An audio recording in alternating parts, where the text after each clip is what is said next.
Hi, I'm Christopher Warnock of Renaissance Astrology, and in this video I'm going to be talking about nuanced accidental dignities.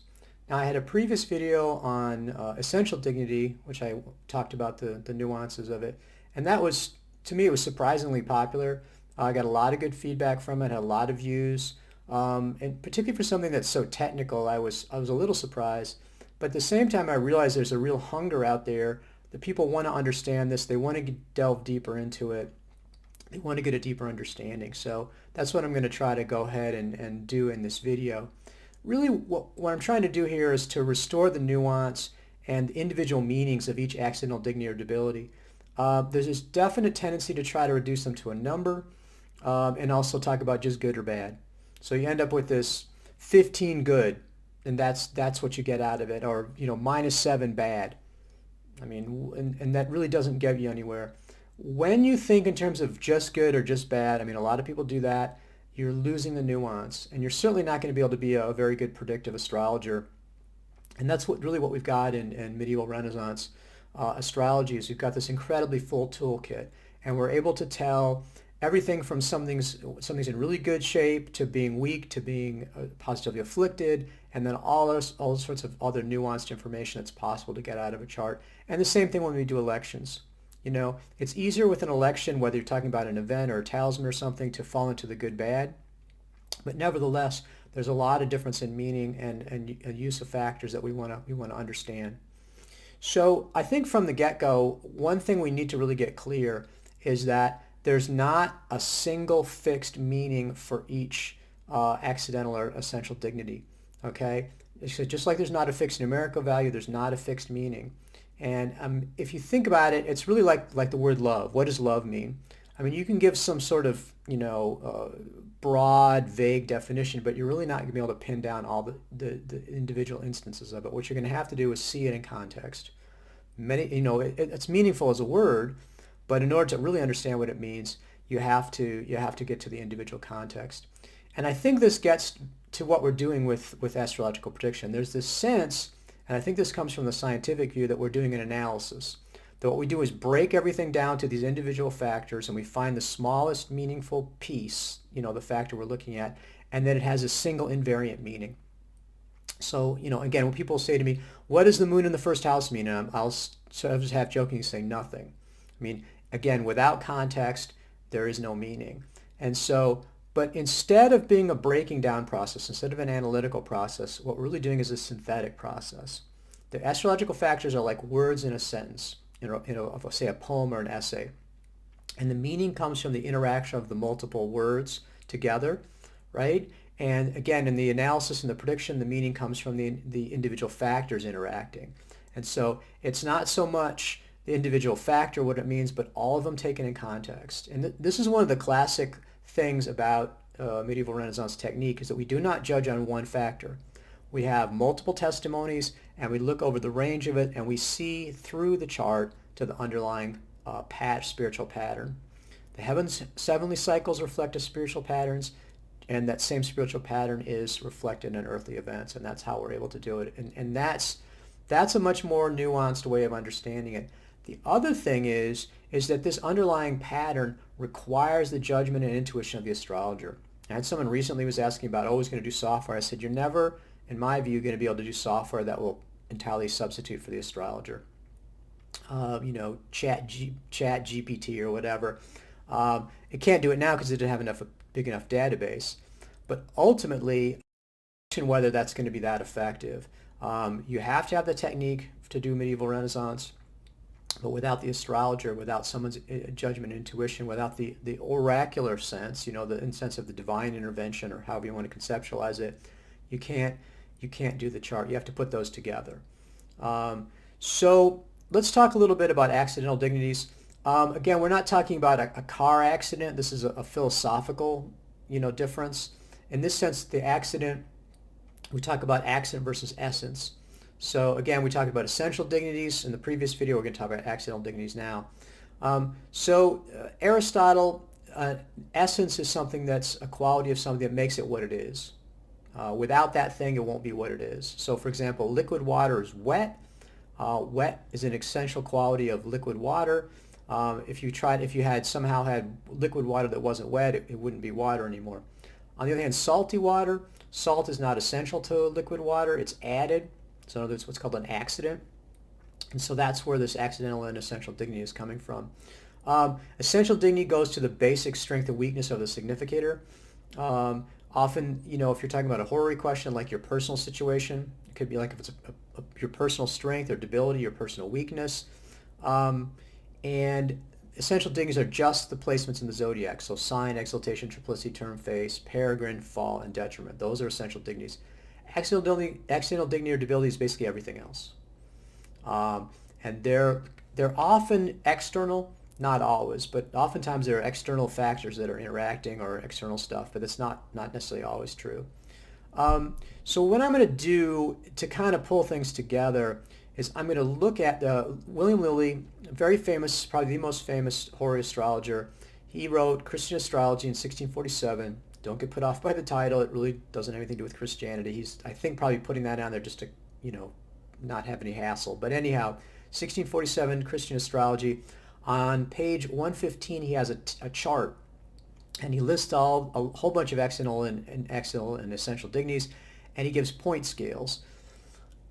Which already, that just puts my teeth on edge, because modern people, and probably Lilly as well, as soon as they saw these two numbers, they want to add them together, and then they assume that the result is meaningful. So we get Jupiter 17. Okay, what does that mean? You've got all these different dignities and debilities all lumped together. Like I said, it's apples and oranges. Or there's a joke about the rabbit and camel pie that has equal amounts of rabbit and camel, one rabbit and one camel. I mean, it's just like these things are just they're not similar enough that you can add them together and get some kind of meaningful thing out of it. Now, in a rough sense, it is sort of useful to get a sense of how positive or how negative it is. So in that sense, it's useful. But to say, something is in sign but also retrograde, so that sign is +5, retrograde is -5, or whatever it is, and then there's 0, you're losing all the nuance of the fact that the sign adds a lot of strength and the retrograde is an affliction, and then the individual meanings of each dignity and debility. So very important. So, even though I'm using it as a jumping off point, I really disagree with that approach, using just adding up scores. I think the scoring is fine for essential dignity because you're dealing with one set thing. Dignities make a lot, and even then you want to be looking at what puts that together. So for example, in Venus and Scorpio can have all sorts of, it's in detriment, but has all sorts of dignities as well. It can actually be like 0 or +1, but it's not the same as being peregrine or dignified by face.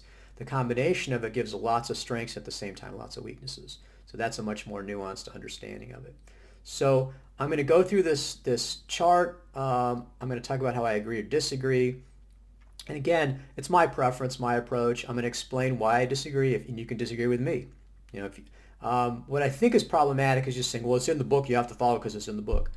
That's not a very nuanced or deep understanding of stuff. That's a pretty shallow understanding. If you just have to blindly follow whatever the source says and you have no understanding of why that's there, you're kind of lost. It's also equally foolish, I think, to throw it out automatically. Say, oh, I don't like Christians, so I'm not going to bother with that, or oh, he's just an old fogey, or I'm just going to toss it out without understanding it. What we want to do is look at it, get a deeper understanding of it, and then we can make a decision for ourselves based on our experience. Again, it's probably not something you want to do right off the bat, but again, as your mastery grows, everyone's going to have a different idiosyncratic approach, and there's not one right approach. That's another thing I'm going to be focusing on, is there's lots of ways to go about this. There's a huge toolkit of dignities and debilities, and realistically, we can't use all of them at once. And that's a really important point. I mean, there's probably like 50 possible positive factors, 50 plus possible negative factors, or even more, depending on how many sources you look at. But if you look at all your medieval Renaissance sources and start adding up all the things that are considered to be afflictions and all the things that are considered to be dignities, you got a huge number to deal with. And there's no way in any particular predictive horary situation, or particularly in elections, that you're going to be able to use these 30, 40, 50 factors. So what you're going to do, and that's a little confusing because the sources just list everything. And sometimes, like in electional sources like Ramsey, his Astrology Restored, he'll say, well, use as many as you can. again, not a very logical approach. I mean, that's a sort of quantitative thing. And so what I would say basically is that developing mastery in medieval Renaissance astrology is a process of going through the many possible traditional factors, both negative and positive, and creating your own personal limited set of integrated factors.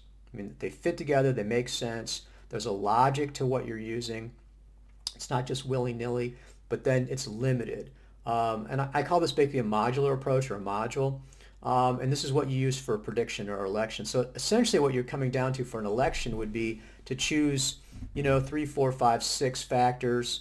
And if you have that many factors, you can find them. It's possible to find elections, but you also have a pretty strong approach. It's a balance between if it's easy to find, then it's going to be weak.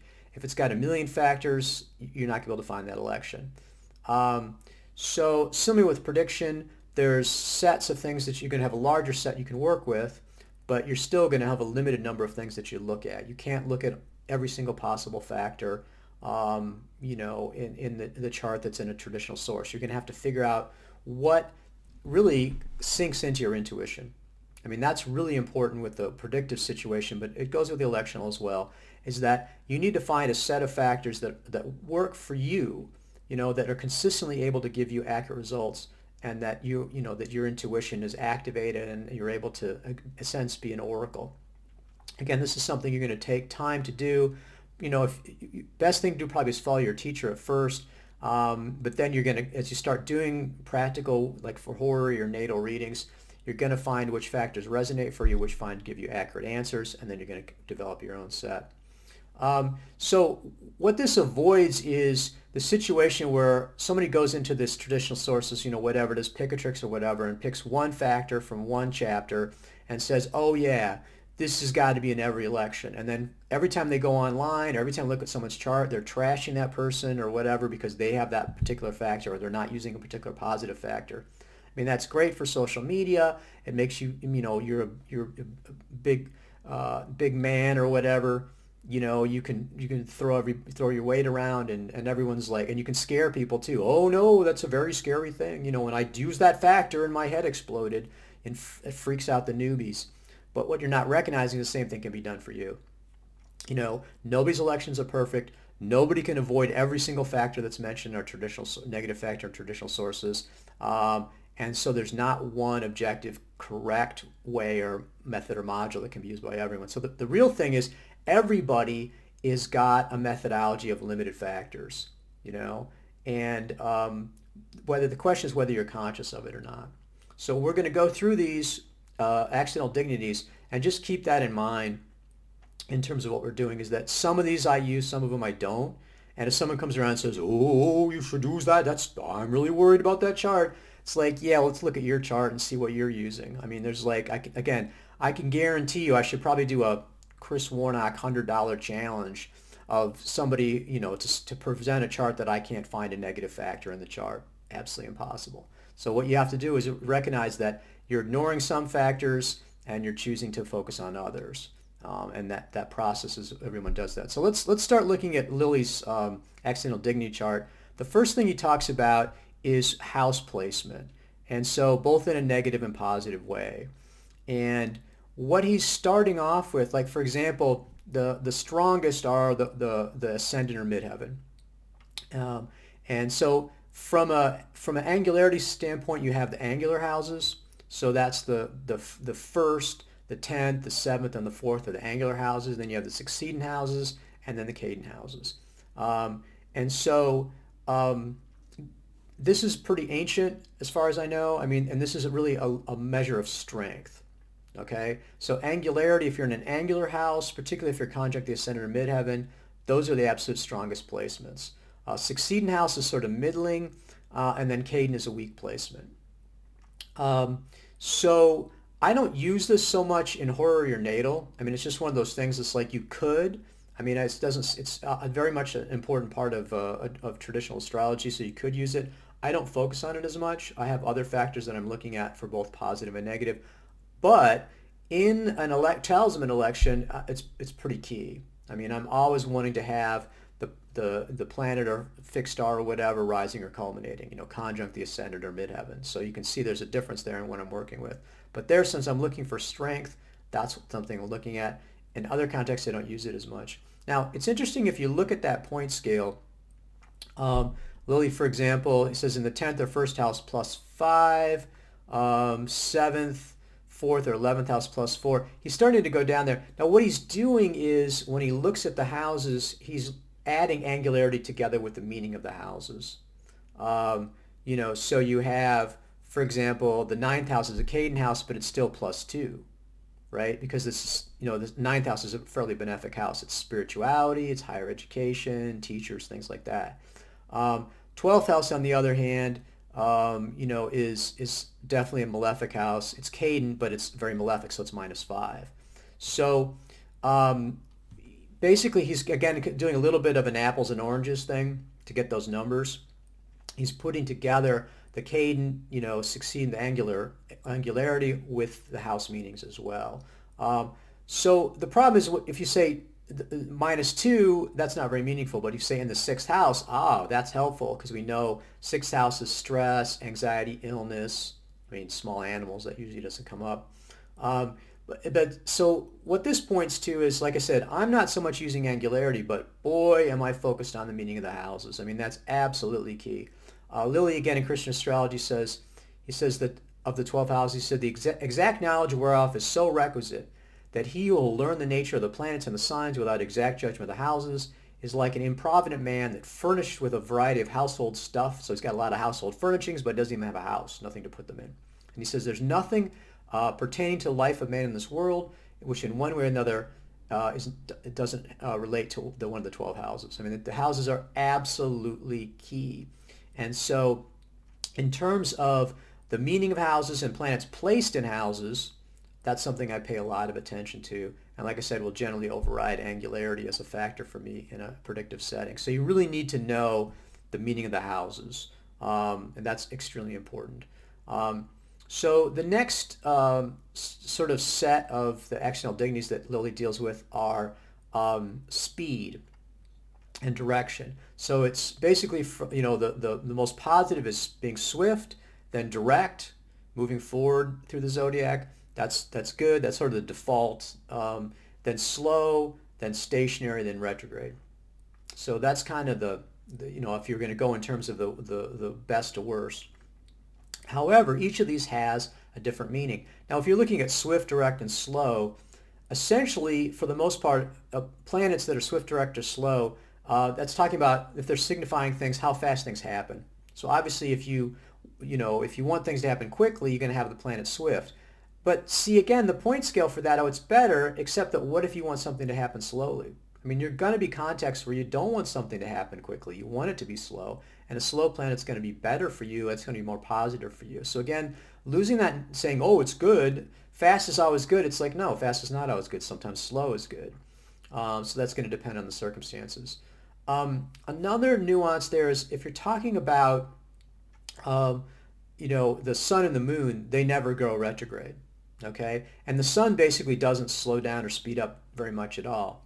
Now, something I've gotten hassled about recently is somebody picked up that moon slow, it's on the software or whatever they got from their source, that, oh, that's bad. So that moon slow is really bad and it's terrible, and, like I said, my head exploded when I did moon slow. If you think about this, the moon is the fastest planet. It's way faster than the other planets. I mean, it's going through the entire zodiac in a month. And when it slows down, it only goes to 15% less, it's still 85% of its median speed. It's not much of a slowdown. With other planets other than the sun, you're talking about going from their full speed all the way down to not moving at all and going backwards.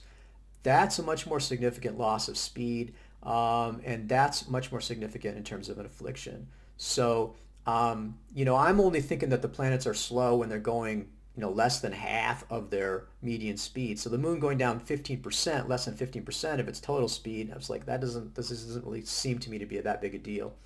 Hey, if you want it to be a big deal, okay, you can choose that as your big factor, but don't then turn around and go pointing the finger at everybody else that does that, because, it's perfectly legitimate to say that's not a big deal, there's a zillion other things. Now, for example, Guido Bonatti is a medieval astrologer. In his 146 aphorisms, lists 17 different afflictions of the moon. And people never use these. Like, so he says the 14th, if the moon is in Azimani degrees, if she's in pitted degrees and smoky degrees, and in dark degrees. I mean, no one's even heard of those. But there it is in the book, and it sounds really bad. Smoky degrees, oh, that's a disaster. So, that, like I said, that game can be played against you as well. So just recognize that you have to make a choice of factors, and there's it's really preferential when you're getting to, more minor stuff. In terms of the retrogradation, it's interesting because I'm going to talk about it with the Orientality cycle, but the inferior planets, it's Venus and Mercury, have a different cycle from the superior planets, Mars, Saturn, and Jupiter. But basically what they do is at certain points in their as they're cycling, they'll slow down and then stop, called being stationary. When they station before going retrograde, called the first station. When they're retrograde and go stationary and then go direct, that's the second station. So retrogradation is definitely a significant affliction for the planet. Then Bonatti says it signifies mischief and damage, discord, contradiction, and going backward with the damage. But then he says stationary is not quite as bad as being retrograde. And stationary, again, fits in with the sort of, the swift, direct, slow stuff. If you're stationary, you're not moving at all. So if your significator is stationary, boy, you're not. It's going to be pretty hard to make any progress. You're not going to be able to move forward with that. So I mean, almost always that's going to be a problem. I mean, there could be circumstances where that's good, but for the most part, that's going to be a big problem. But that's really what it's the speed of things. The speed of the planet reflects the speed of what it signifies. So that's and also just a general weakness. If your significator is slow, you just don't have a lot of strength to get things done.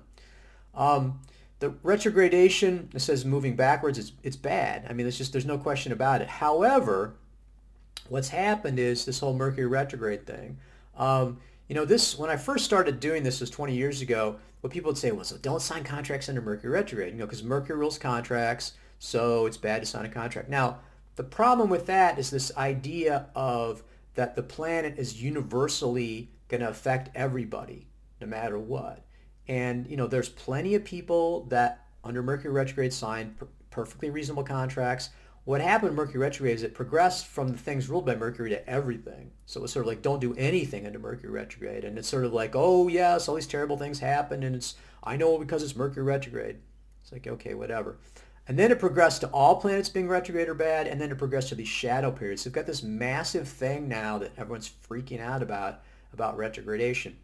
The key is a significator retrograde? Well, yeah, that's an affliction, but that's going to be very particularized, a particular chart, and it's perfectly fine if you're doing a marriage. Mercury doesn't really come into play. If Mercury's not a significator in the marriage election, why is that a problem? Because, freaking out, Mercury retrograde. It's like, okay, whatever. I mean, that's your thing, but just, again, recognize that's a preference. That's not, and I've talked about that before. But that's what I would say about those, is that whole cycle gives us a huge amount of information. And so to reduce it to numbers, we're losing all that nuance of the motion of things. Now, one of the things that's interesting that Bonatti says is that he says the second station, when you've been retrograde and you slow down and then you stop and you're going to go direct again, he said that that it's almost like the mischief was over with. So in other words, like being sick and being on the mend. So you're still feeling bad, you're still feeling really ill, but you're on the mend when you're in that second station. Whereas the first station, it's about to hit you. The stuff's about to start, and it's really going to hit the fan. So again, lots of nuance in these sort of cycles. So the next thing that Lilly talks about is Oriental and Occidental. And so he's got these all different sort of numbers for whether, the superior and inferior planets. The Oriental and Occidental cycle, basically what Lilly uses Oriental, it's kind of the most sort of like slimmed down, definition of it. It's just rising before the sun. And Occidental is the sun rising after the sun. So, but this comes from this very complex cycle of interaction between the planets and the sun.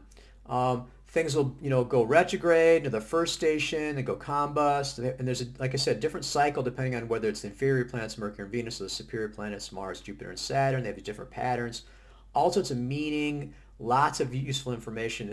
This is from the early early medieval Arabic astrology, which, we just don't, Lilly wasn't using it. I mean, he knew about it. I think he threw that in the table. I don't see any examples in his horary that he really used it very much. It's certainly not, it's like a tertiary technique if at best. I've always felt that somebody could dive in and, Ben Dykes has done all those translations. It's amazing. And resurrect that Orientality cycle and be the Orientality person. That would be their claim to fame. But, it's again, it's listed on the page there, but nobody uses it. It's not part of hardly anybody's module.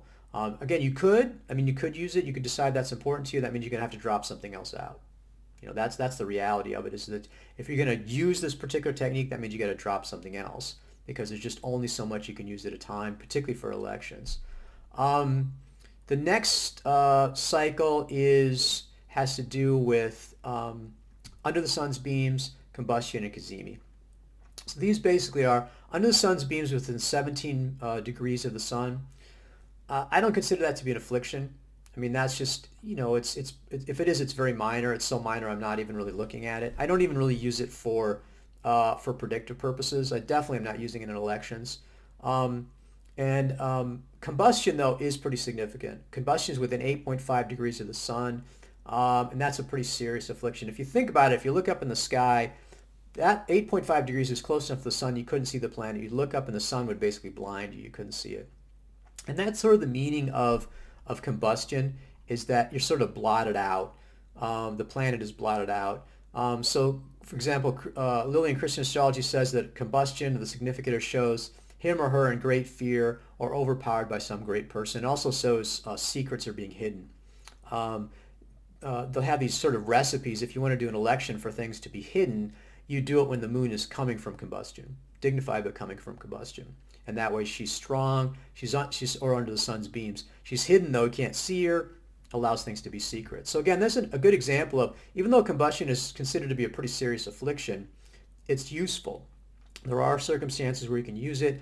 And again, it's not just black and white, good, bad, but it has its uses. Like any malefic condition, you can pretty much look at that and figure out, okay, what can you use it for? Kazimi was within 16 minutes of the sun. That's incredibly close. It's basically, you're fused with the sun. It increases the strength of the planet significantly. People are getting kind of more and more turned on to it. We have some Kazimi Talismans. Don't last very long. They're pretty hard to make. Very powerful. Again, in fact, some of our most powerful Jupiter talismans, in fact, our most powerful Jupiter talisman right now is a Jupiter Kazimi talisman. Now, one additional nuance to this is I do think about the sun's essential dignity in a Kazimi situation. So, for example, recently Saturn was in Aquarius, it was very strong, +8 or whatever, and you could get him Kazimi. The problem is the sun in Aquarius is in detriment. So I'm really not sure if it's such a great idea to be fusing together, even though Saturn is very strong and Kazimi is supposed to be good, fusing the Saturn with the sun in detriment. So that's just one of those things. It's like, I don't have I'm not going to go, again, point the finger at people that do elections on that and say it's bad, but to me, that's something I think about. So I'm kind of breaking my rule a little bit there by saying that, but I do feel like you can see my logic. And so if you want to follow that, that's fine. But again, if you're like, no, Kazimi's good, and I've had good experiences with Saturn Kazimi, okay, that's valid too. I'm not going to come back and say it's wrong or, oh, it's so freaky, be freaked out and afraid of it. But that's another really important cycle. Like I said, you go under the sun's beams and then go combust, then Kazimi, then combust again, then under the sun's beams. So there's this continuous sort of cycle there. And each of those placements has a meaning, and each of those meanings is useful, as opposed to, like I said, just being a negative or a plus. So then the next thing that Lilly talks about are basically aspects with the benefics and malefics. So he's kind of putting a couple different things together here. First of all, the nature of the aspects. Each aspect has a quality to it. So the benefic aspects, sextile and trine. Sextile is moderately positive, and trine is the most positive aspect. And the benefics are Jupiter and Venus. So they're naturally good. And so, but again, how that shakes out, I mean, Jupiter and Venus can be afflicted in essential dignity. They can rule malefic houses. These are all things you need to be thinking about. The other thing about aspects is that in Hori and Electional, in order to be effective, they need to be applying. A separating aspect is not an effective aspect. You're not going to get the connection there. Essentially, an aspect shows connection. You know, that's the point of it. It's like you're connecting one planet to another planet or a planet to another astrological factor. Lots of times you're looking at, you know, if you have two significators are making an applying aspect, you're showing a connection to a person, you're trying to get help from them. So it's an outside help as opposed to essential dignity, which would show your own power and strength. And like I said, you need to look at what the essential dignity of the benefic is. That's going to show its strength or ability to help you, the willingness to help you. If a planet is significator is peregrine, and that means it's weak, not able to help you that much, or somewhat unwilling. If it's in detriment or fall, it may be unwilling to help you or unable to help you at all. So that's it. So then, like I said, the aspect shows the quality of interaction. But if you've got a situation where you've got, say, a trine, but then you've got Jupiter in peregrine, who's peregrine, I mean, yes, you have positive contact, but Jupiter just not in a position really to help you or doesn't really want to help you, doesn't have a strength to help you that much. It's interesting, Lilly puts conjunctions, I think conjunction of Jupiter, Venus is the strongest, which is odd because a trine is considered to be the most positive. I mean, a conjunction is a very intense aspect. I would say it's the most, you're again fusing things. It's technically not an aspect, but treated like one. It's a very intense interaction. But whether it's the positive or negative is going to depend on the planets involved, their dignity, et cetera, et cetera. And the conjunction in and of itself doesn't have a quality like the sextile, trine, or square in opposition. So again, you know, it needs to be much more nuanced than just, you know, a sextile of Jupiter is this many good points. Jupiter might be afflicted. Jupiter might be, like I said, in essential dignity. Doesn't say separating or applying. I think that's also obviously really key as well. If it's applying, it's effective. If it's separating, it's not going to do any good or not going to do any badly with the malefics. Same thing with the malefics. You've got Saturn and Mars. Now again, Bonatti says that, this is aphorism 32, says that a well-dignified malefic is better than a retrograde or afflicted benefic. So again, if just because you're making an aspect to Saturn, it's not a disaster. If Saturn's well-dignified, as he was in Aquarius, that's good. Still a little tinge of problem even with that well-afflicted, but pretty much you're going to get, Saturn strong, gets the stuff that you need done. Like again, with applying or separating, if you're talking about separating aspect and it's with a malefic or with a malefic aspect, you might have fear but not the damage from the aspect. So again, with the malefic aspects, a square is moderately negative, opposition is the maximum negativeness. Again, weirdly enough, Lilly makes the scores for those the same, square and opposition, even though the opposition is generally considered to be worse. So again, you want to go in there and you want to think about multiple factors. Is the aspect separating or applying? If it's separating, then the interaction's not even going on, or it's a past interaction. If you're talking about a benefic, that's good, but then what's their essential dignity? Okay, and then what's the nature of the aspect? Sextile, trine, square, or opposition. All those are very important to take a look at. So the final thing that Lilly talks about is conjunctions with the number of fixed stars.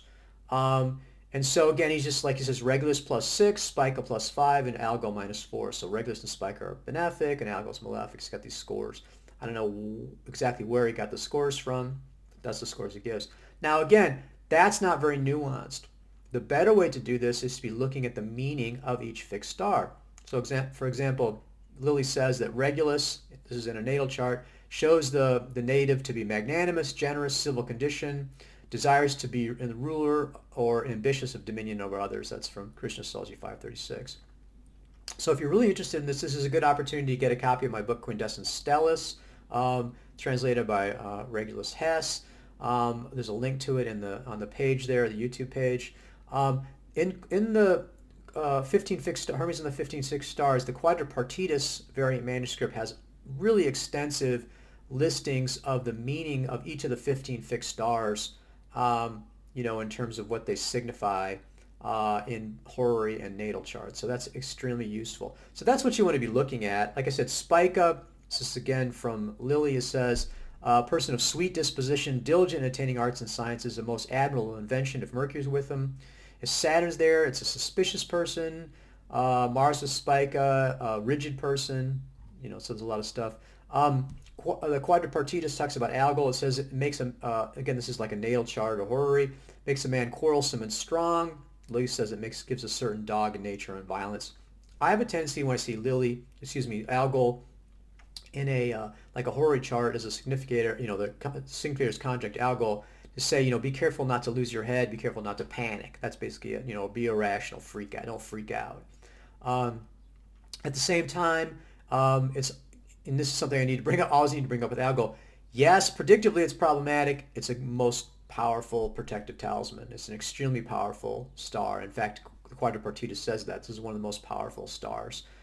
It's a great protective talisman. So again, really what you want to do is to, again, be aware of these different meanings, be open to the interaction of things. Reducing stuff to a number is definitely a bad idea. You want to keep the nuance. Now, what people ask me is, can I get a book that explains this? Not really. I mean, you can look at a lot of traditional sources. It's never wasted reading traditional sources. But what you really want to be doing is being able to use it in context. So, I mean, I'm biased here, so I'm saying, take a course. It doesn't have to even be my course, but that's what I would say, is that really, if you want to understand how these work, you need to be able to use them in context in actual charts. And when you take it out of context, what does a moon in the first house mean? You're not going to come up with anything useful, because it's just going to depend on the context. So you can get a sort of basic idea of these things, but if you really want to understand it, you need to dive in. You can also, again, take a look at my website.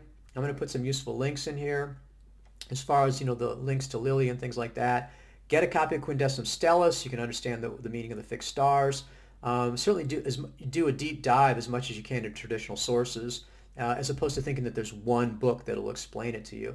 Because again, that's coming from the view that there's only one meaning, and I can read it, and this is what combustion means, and combustion will mean that in every single chart. And that's not how it works. So like I said, ultimately, I would definitely suggest taking a course and starting to work with a teacher that can guide you through it, because it is a complex process. I mean, you're talking about trying to put together all these factors. The meaning keeps shifting. There's multi-factor synthesis and seeing the underlying pattern. But when you do grasp it, it's really amazing, because you're able to predict the future, and it has to be complex because reality is complex. So again, I hope that's helpful. I hope you've sort of got a little bit of a taste of the nuance of accidental dignity. You won't just be scoring everything from now on, and you'll kind of whet your appetite for a deeper dive into medieval Renaissance astrology, and maybe even become one of my students, which would be awesome. So great. I hope you found that interesting, and I look forward to talking more about these subjects in future.